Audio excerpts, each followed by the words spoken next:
Have you ever wanted to live in a castle? Yep. Joshua's going to tell you about the time he visited one and the story of the person who lived there. Uh-huh.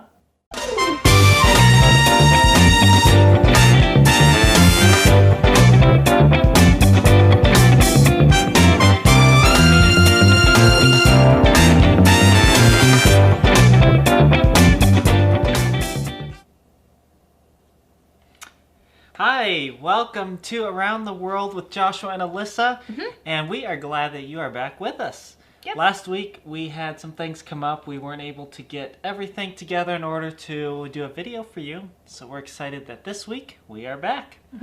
So today we are going to go back to Europe, back to Italy, and I'm going to show you a place that I visited a few years ago.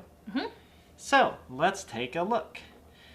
The place is Trieste, Italy. It is on the top northeastern part of Italy. So if you look at a map, Italy goes up and around, I believe, the Baltic Sea. And if I'm wrong, it's another sea. But anyway, up in the top corner, right next to Slovenia, is a city called Trieste. And Trieste, as you can see in this picture, is a port city. And so what that means is that there are lots of ships that come in and out bringing products, bringing materials, and taking things out. And it was also a passageway from the Mediterranean to several other countries, and so it was quite a significant point. Trieste has a lot of beautiful architecture, just like other places we showed you in Italy, in Rome and Venice, and all over Italy. So this is just another one of those places where there's a lot to see when it comes to buildings. This is another one of those big courtyard areas surrounded by big, tall, beautiful buildings, and there's a fountain in the middle. In this picture, the fountain is not running, but imagine if there's water coming out of it. It'd look pretty. Also, there is a canal in Trieste. And when you look at this, what do you think of? Think of Venice. But this is the only canal, at least the only one I saw. It's a nice, big, wide one. And yeah, if you only look at it from this angle, you would think you're in another part of Italy. But this is all that's there. Now, there is a castle in Trieste. It's quite famous. It is the former home of a Navy admiral. So, back in the mid-1850s, 170 years ago, there was a man who was a brother of the emperor in Austria. So let's go backwards. There was the emperor in Austria, and he had a brother. And this brother went out to sea, and while he was on his first trip, he decided that that's the life he wanted to live. He wanted to travel the world on the sea and see what was out all over the world. Eventually, a few years later, he became the admiral of the Navy of Austria, and as a result of his high rank, he wanted to have a big, beautiful home and gardens built to reflect his status. And so this is the castle, or the house that he had built for him from 1856 to 1860. Now this is what's really neat about the castle, is the view it has out over the sea. Right there on the edge of the cliff, you just have this gorgeous view of the water and facing the sunset. Now, you go inside the house, and what's interesting about this house is everything in here is not quite original, but it reflects what the house looked like originally. And during World War II, New Zealand came and they had this as their headquarters for a little bit, and then Great Britain came and this was their headquarters for a little while, and then America came and they used it for their headquarters. And I think even before World War II. The Germans wanted to occupy it, and Nazis wanted to use it as a headquarters, but someone kept them from doing that. And that was a good thing, because if that had been the case, if the Nazis had used this, it might have been bombed. And so it was protected from the war because the Allies later occupied it. And then later in the 1900s, it was restored to what it would have looked like originally. So here you can see, well, that was the grand staircase that you saw just a moment ago. This is like one of the sitting areas for guests when they first come into the house. This is the library.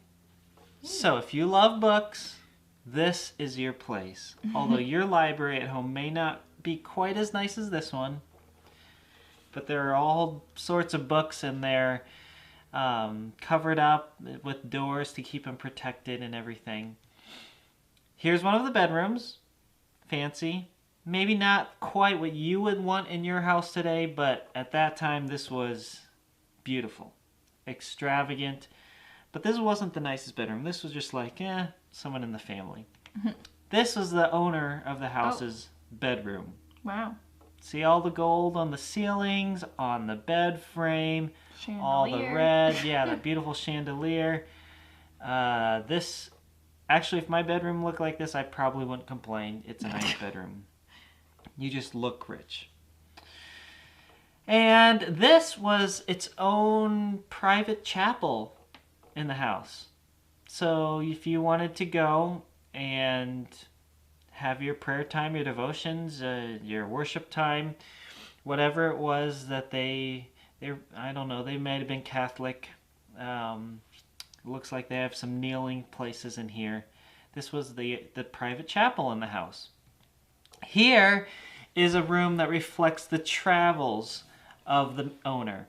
So on the wall are pictures of him and places that he had gone, different things he had done. These pictures probably were not original. They would have been put there later on to show who the owner was and things that he did. But then there's all sorts of artifacts around the room from around the world that he probably collected during his travels. This is one of the decks outside. It was basically a wraparound deck, especially on the back side of the house, so you could look out over the water. But it was pretty fancy. Nice, long or tall arches. Now, so that is the castle. I didn't show you everything in there. There was a lot more, but I don't want to spend too much time on that. We'll go back now to the city where you find this Roman, what do you call this? Like an amphitheater? Yes, an amphitheater. I always forget what it's called. But you can find these all over in that part of the world, and this is just another one of those that visitors could not go inside because we were supposed to stay outside of it just to protect it. But it was pretty cool to look at and to imagine what may have gone on there in the past. One more picture of Trieste, all the motorcycles or motorbikes. This is also, like many other places around the world, a common form of transportation. You may not find that many in one place here in the States, but there, with your narrow streets, and you don't have to go too far, but you want to save gas, and it's crowded with all these people, the best way to get around is on one of these. So here's another spot in Italy where you just find lots and lots of motorbikes. Like a lot of other places around the world. Yep. So that is Trieste. I had never heard of it until I went there while spending some time in Slovenia, but it's a pretty neat place, and the castle also really cool, and a lot of history behind that. I didn't get to spend much time in the gardens either, but he had this whole garden area that was really nice just to walk through. So anyway, all different nice things when you travel the world, and this is just another one of them. Yep. Well, time for a story. Okay, sounds good. Time for snacks. Well, have a good snack time. Oh, I will. We got some more story to go through. So we have our missionary, John Paton, who was in an island off the coast of Australia.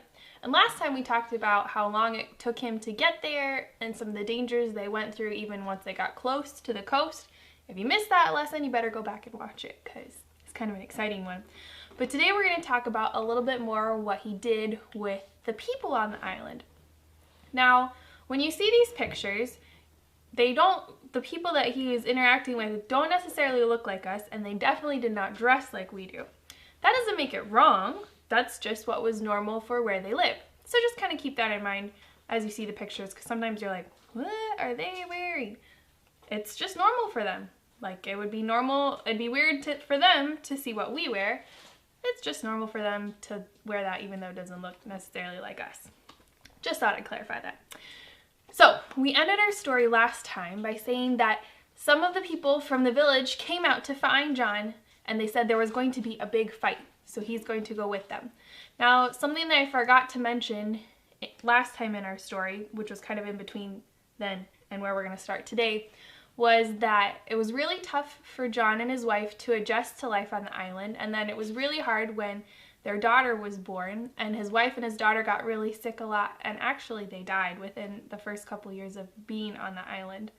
But John didn't want to give up. He felt like this is where God wanted him to be, and that he knew it was going to be hard to talk to these people and to explain who God was and how God loved them, and so he stayed on the island. We're going to learn about some of the hard things he had to go through today, but how God kept protecting him. So, John went with a couple of the people from the island to see what this fighting was going to be. So they were going through the jungle, and he's praying the whole way there. God, please help the fighting to stop. Please help me to know what to say, or give me a chance to share how God loves these people, that they don't need to fight. And finally they got to a clearing, and there were a lot of men together in this big circle, and there was a chief in the middle. And when John came through to the edge of the clearing, all the men around the edges turned with their spears and different weapons and stared at him like they were going to fight him. John was still praying inside, God, please protect me. God, give me an opportunity to share your love with these people. And a really amazing thing happened. The chief who was in the middle came and took John's hand and said, come and sit with me. So John got to sit in the middle of this circle of all of these warriors who were kind of on edge with each other, ready to fight. And they set down their spears, and the chief let John talk and gave John the chance to talk to these people. And the warriors listened to him, and they listened to what he had to say, and they put down their weapons, and they didn't fight. It was a really neat opportunity. And instead, John got to be their friends, and he gave the chief a shirt, a special gift, and some of the people of the village gave John things, and he got to tell them about God's love. And little by little, lots of little opportunities like this, John got to share with the people, but it didn't always make life easy. One time he was working in his yard at the mission house, just digging and planting, and all of a sudden he felt like somebody was right behind him, and he turned around to see a chief with a gun, and the gun was pointed right at John's head. He thought, oh my, now what am I going to do? So he told the chief, I'm your friend, I don't want to hurt you. And the chief just stood there with the gun. So John just kept working and praying that God would protect him. And he moved around his yard and went and did different things. And the chief kept following him wherever he went for 4 hours. But John kept praying. He kept talking calmly whenever he could to the other chief. And eventually, the other chief just left. Thankfully, John was relieved and so glad that God had protected him once again. Now, John began to gather people together to listen to what God's word said. And little by little, people began to trust Christ as their Savior, and they would gather for meetings, but they didn't have a meeting place just yet. And part of the village, the heart of the village, were witch doctors. And there were 3 witch doctors on the island. And they claimed that they could cast spells and they could kill people. They said if they found a piece of fruit that just had a bite taken out of it, they could put a spell on it and that person would die. So it was really scary to the people. The people of the island thought that the witch doctors had all the power. Well, since they didn't have a building, John talked to the people, and the people agreed that it was about time for them to make a building, a place for them to meet together. So they began to dig, and they were digging, and all of a sudden the men stopped. And they called John over, and they all looked terrified. John thought they're just digging a hole. Well, he looked in the hole, and there was a big rock in there. And the men said, "It's a god. It's a stone god. We can't dig here. We can't build our church here. We can't build a building here. This isn't right. Some bad things are going to happen to us." John tried to explain to them nothing bad was going to happen. Well, they dug the whole stone up so they could see it. And the witch doctor from the village came and explained that this was a sacrificial stone, that they would have used it for sacrifices, and that's why the people thought of it as a god. And so the witch doctor wanted to take the stone away, and he wanted to use it for more bad things. But John said, no, we're still going to build our building here, and nothing is going to happen to us. This piece of stone isn't going to hurt us. It's not going to hurt anybody else, and definitely you don't need it. And he used it as an opportunity to tell people that these spirits weren't real. But the people on the island still were nervous because the witch doctors seemed to have so much power still. Well, one day John was speaking again in their nice new church building, and the witch doctors are kind of around the edges, and they began to shout at him, and they said, "We're going to kill you. We're tired of having you here. We're done with you." And John saw a lady selling plums at the edge of their kind of street area, and he called her over and he paid her for some plums, and he took a bite out of 3 different plums and gave one to each of the witch doctors. And he said, "Use your spirits and kill me. If I die, then it proves that your spirits are powerful. But if I don't die, it proves that the one God in heaven who I serve is the one true God." Does this remind you of a Bible story? Kind of reminds me of a Bible story. We'll keep talking about it and see if you can think of it. Well, the witch doctors were so excited. They thought, this is our chance. We'll show the whole village. And the village was terrified because now John would probably die. He had just given them his life, basically. So they thought. So the witch doctors took the plums over to their special trees, and they began to have fires and have special chants and cast spells, and nothing happened to John right away. And he said, "Maybe you should call out to your gods a little louder. Maybe they can't quite hear you." Reminds me of a Bible story. "Maybe they can't hear you. Call a little louder."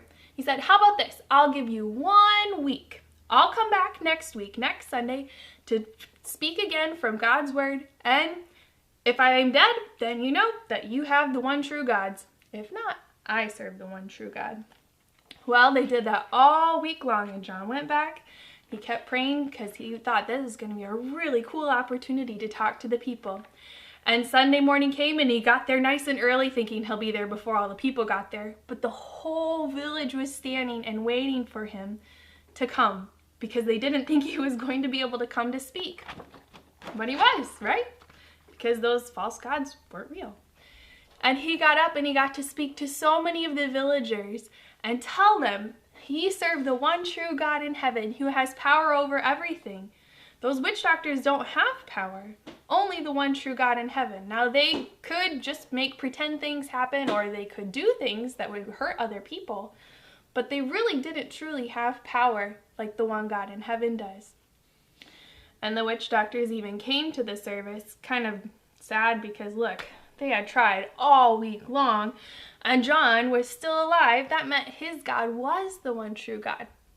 Did you think of the story from the Bible? Does it remind you of an Old Testament prophet? If you can think of who the story is, you should write in the comments below. Well, as John was speaking, 2 of the witch doctors just sat down and listened, and they were kind of taking in the things John had to say. But one of the witch doctors was angry. He had tried so hard all week long to put a curse on John, and it didn't work. So he stood up with his spear, and he was ready to attack. Well, the people of the village all kind of circled around and closed off the space so that the witch doctor couldn't get through to John. God protected him once again and showed the people that they didn't have to be afraid of all of those different spirits and such. Well, the island of Tana, where John was always kind of an upheaval. There were 2 main tribes, and at one point they were having a war between the 2 of them. There were the people close to the harbor and then the people closer inland. And they were having a war kind of across the middle of the island.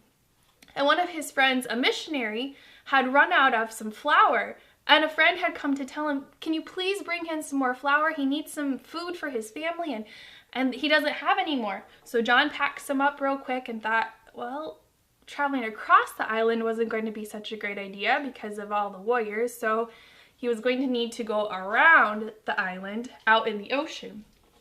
So he got some friends together and he tied on the lid for the flour so they could take it to his friends, and they all loaded up in a canoe to go out in the ocean. Now that kind of looks like a small canoe, and I know what the ocean can look like sometimes. That does not look like my favorite way to travel, I think. But that was kind of their only option, or go through the middle of the war of the other tribes. So they loaded up in the canoe, and the water did get really choppy as they were going along. And John prayed that God would protect them, and they kept going, and even the warriors and his friends were a little nervous, like, maybe we shouldn't be going, maybe we should turn around. And John said, just a little bit further, just a little further, we're almost there, and then we can walk the rest of the way. Well, they saw one more wave coming, and they said, we'll just ride this one into land and we'll walk from here. So the wave came and they began to ride it in, but then it hit the edge of the coral and it flipped their canoe. What was in the canoe with them? That flour for his friend, right? And his friends. And it flipped and it dumped all of his friends out, and John couldn't swim. So he held onto the canoe as tight as he could, and he wondered what was going to happen. Were they going to make it to his friends? Was he going to be able to bring them what they needed? You're going to have to come back next time to find out. Hopefully he can make it, and something doesn't happen because he can't swim. Hopefully he made it, otherwise the story would be over. No, because remember in our story about the missionaries in Ecuador, the story kept going. Well, God still worked. I hope he lived. Okay, we are now going to tell you about a friend of ours who lives in the Philippines. Mm-hmm. And so we spent several weeks ago some time looking at the Philippines, but today we're going to look at a specific man and his wife and what they're doing there. Mm-hmm. Here they are, Ariel and Ina Abadiano. And here's a picture of them. Don't they look great? They are sweet. So, I spent some time with them back in 2018, and Alyssa spent a little time with them then, but then she spent some more time with them last year, right? 2019? Yeah, 2019, spring break. So they live near Manila, which is the capital of the Philippines, and they live like in a suburb of Manila, and they have this great view of Manila from their deck. Mm-hmm. The sun sets on that side, and so in the evening the view is just beautiful. But they live in a neighborhood that is, not rich. They're not all poor, but they're not like the high-end people. But across the street from them are the really, really poor people. In fact, the land across the street from them is actually government land, and all these people have come and set up little shacks on them. Mm-hmm. Wood, cardboard, tin, whatever they could find. And they just live there, and at any time, if the government wants to, they can come and just clear them off, but they haven't. And basically right outside this neighborhood, though, is a very, very, very wealthy neighborhood. Like, it's just so mixed together. You can drive from one into, like, the squatter area where it's all the people just kind of living there, and then drive just a little bit further and you're at these super fancy houses and just kind of all mixed together somewhat. So they minister a lot to the people in their neighborhood. And these are just some of the kids in their neighborhood. There are a lot of them. Mm-hmm. This picture, when I took it there, he said, yeah, right now it's like spring break or something. He said, or summer break, one of those.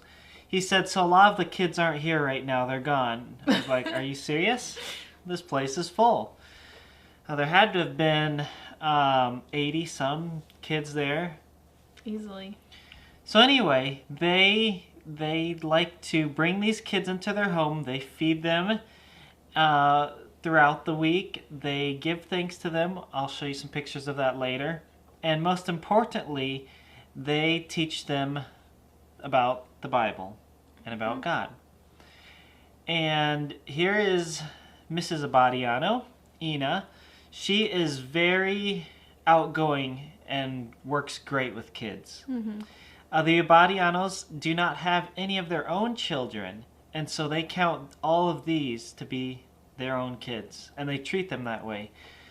And so she leads in a lot of their meetings. This is one of those where they went to a school and they got permission to go into this school and teach the kids when they weren't in class. And so here she is teaching them and doing songs with them and just showing them how much they love them. This is back at their house. After they all meet together as a group, they split up into different smaller groups, and they have like college students and teens teach the kids from the Bible. And they go through the story of hope, and that's a way of teaching people through the whole Bible about God's plan for us. And so they do that. They are training these teens and these college students to teach children and to teach other people their age so that they can go out and teach other people how to teach other people. And it just keeps going. So during the week, these students will have their own little, like, small groups, kind of in a different part of the neighborhood. And then every once in a while, they'll bring them all together at the Abadiano's house. So, like, in these pictures, they're all at the Abadiano's house, kind of teaching again. But a lot of times during the week, they're out doing kind of like good news clubs, just like small clubs in different neighborhoods to kind of reach the people around them and to spread themselves out too. They love giving things to the kids. And of course, the kids, not having much, love to come and get whatever is given to them. Ice cream is a big thing. They love giving the kids ice cream. In fact, this guy, basically he sells ice cream on the street, and they have him come in and serve ice cream to everybody. So it's a good job for him, I think. They do that a lot. Mango ice cream, other flavors, chocolate. And so they just give the kids ice cream, and if they want more, they come back and they get more. Here's one of the times where they're giving out school supplies right before school began. So all the kids got a new pair of shoes. They all got different writing and different supplies that they could use in school. And so that was exciting for them. Here's a time when they gave them all new kids' Bibles. Oh.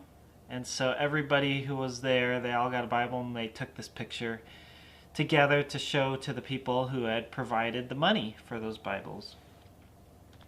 Here's a group of teenagers. They had a camp out on their deck, and they had all the teenagers from the neighborhood come and get together and spend the time. Now, Pastor Ariel is one of the most outgoing and ambitious people I have ever met. He has so much energy. When you just talk to him, he's just like any other normal person. He'll talk to you. He'll joke a lot. He likes to have fun. But then when he starts teaching, all of a sudden all this energy comes out, and he just gets people excited to learn, and he gets people excited to go and teach other people.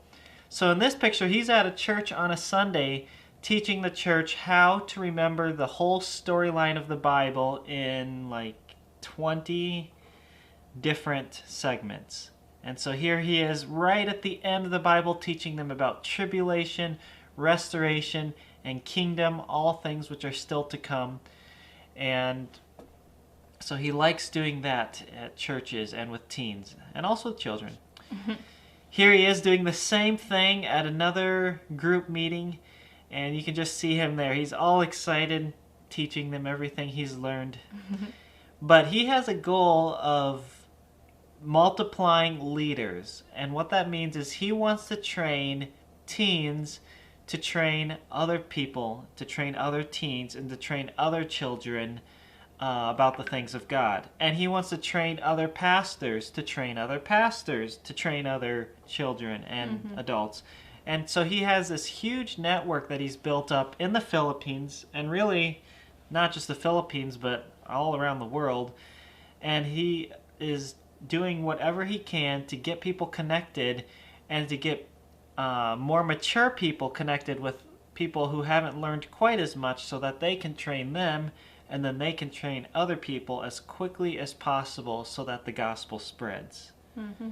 And what were the numbers that he was saying last time we were there? It was like 3,000 people in the next 4 years or something like yeah, that. and you hear those numbers and you think, wow, that's a lot. But he actually makes these things happen somehow. Yep. So he's not just saying big things. He actually knows what he's doing, and he's making it happen. So that is Pastor Ariel and Ina Abadiano.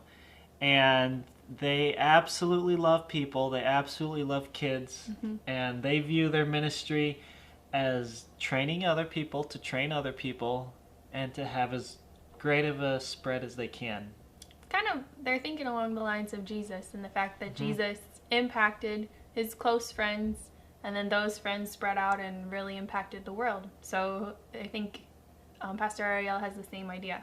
I'll just pour my life into these kids who can pour into these people who can, and just kind of see the ripple effect from there. Yep, and cool. Even as they don't have any of their own children, they have all these people they've trained who are basically their family now. Mm-hmm. That is their ministry. Their name will live on, not necessarily as a Badiano, but as followers of God who have been trained by them. So that's really cool. They're some of my favorite people. I can't wait till the next time that we can go back and spend some time with them and see how God is continuing to use them in the Philippines. So pray for them that they would have opportunities, especially right now with the coronavirus, to keep connecting with people, to keep touching the lives of kids and pastors throughout the Philippines and teaching them the gospel and how God wants them to live. Yep. Thank you for coming back and watching again. We look forward to the next time, the continuation of the story of John Paton and whatever else from around the world we decide to show you next time. Have a great week. Please share this with others if you enjoyed it. And we'll see you next time. Yep. Bye. Bye.